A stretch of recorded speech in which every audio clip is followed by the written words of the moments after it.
अब मैं सीधा राजस्थान का रुख कर लेती हूँ, और टफ फाइट राजस्थान में रही भी, थोड़ा बहुत मार्जिनल जीत जैसा कि अभी कह भी रहे थे राजीव श्रीवास्तव। पहले तो आप खबर बता दीजिए, दिल्ली आने का मतलब क्या हुआ वसुंधरा राजे सिंधिया का? ये तलब की गई है या फिर आगे कोई चेहरा नहीं सूझ रहा? जल्दी से, और कौन कौन से नाम जो कि इस लिस्ट में हैं?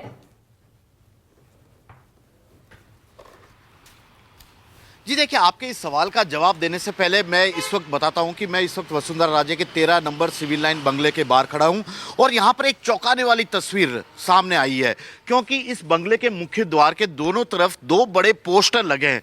ये आप पहले पोस्टरों को देखिए, और इसमें एक नाम नीचे लिखा हुआ दिखा रहा हूं, वसुंधरा राजे, और पीएम नरेंद्र मोदी का चेहरा। इसके अलावा इसमें बधाई दी गई है वसुंधरा राजे को, प्रचंड बहुमत से वसुंधरा राजे की तरफ से दी गई है बधाई पीएम नरेंद्र मोदी को। यह पोस्टर अपने आप में काफी कुछ बताता है, क्योंकि 13 नंबर के इसी सिविल लाइन बंगले में पिछले 3 दिनों से बीजेपी के जो नए जीत कर आने वाले विधायक थे, उनकी लगातार यहां पर आने का दौर जारी था। कहा जा रहा था कि वसुंधरा राजे बीजेपी हाईकमान के सामने शक्ति प्रदर्शन कर रही है, विधायकों की संख्या अपने पक्ष में बताकर। गलत संकेत गया था आला कमान तक, एक तरह से लोगों जानकारों का यही कहना है। तो ऐसे में जब वसुंधरा राजे का यहाँ ये जो पोस्टर लगा है, उसमें केवल और केवल वसुंधरा राजे की तरफ से ये पोस्टर लगाने की संकेत दिया गया, उसमें और किसी का नाम नहीं है। वैसे इससे पहले पिछले 15 सालों की बात करें, क्योंकि जब वसुंधरा राजे राजस्थान में आई थी शुरुआती दौर पे, उस वक्त यदि इस तरह का कोई उनके नाम से पोस्टर लगाओ तो अलग बात, लेकिन पिछले 15 सालों में खुद वसुंधरा राजे ने या उनकी तरफ से उनके नाम के साथ कोई पोस्टर कहीं भी राजस्थान में नहीं लगाया गया है।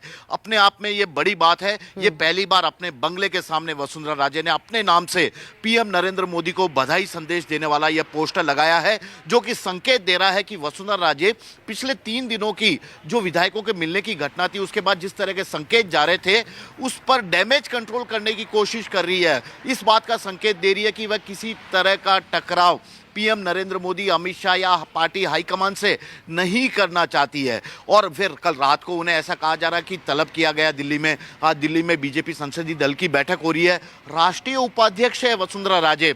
तो ऐसे में वसुंधरा राजे भले ही ये कह रही है कि वे अपनी बहू से मिलने दिल्ली आई हैं, लेकिन ऐसा कहा गया है कि अमित शाह की ओर से उन्हें तलब किया गया दिल्ली में। उन्हें लोग यहाँ पर जो विधानसभा के चुनाव हुए थे, बीजेपी की जीत हुई थी, उसके लिए उन्हें थैंक यू जरूर बोला जाएगा, क्योंकि जनाधार वाली नेता है। लोकसभा के चुनाव भी आ रहे हैं। एक जल्दी से बता दीजिए श्रीवास्तव, एक जानकारी जल्दी से दे दीजिए, 199 में कितने वसुंधरा राजे के साथ है, क्या नजर आता है?